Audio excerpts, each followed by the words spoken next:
Venancio Mondlane, an opposition candidate in Mozambique, has declared that he will swear himself in as the country's fifth elected president on 15 January 2025.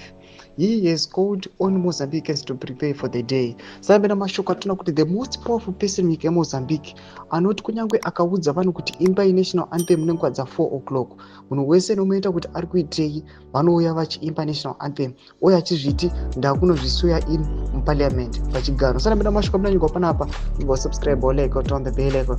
Timira pana munhu munanyika muchi this announcement comes just 34 days before President Nyusi's term officially ends. However, the ruling party candidate Daniel Chapo has been declared the winner of the presidential election. The opposition claiming election fraud is vowed to challenge the results in court. According to the Nation, Election Commission Chapo won with 70.67% of the vote, while Mondlane, an independent candidate, secured 20.32%. Osifo Momade, representing the opposition party, Renamo came third with 5.81%.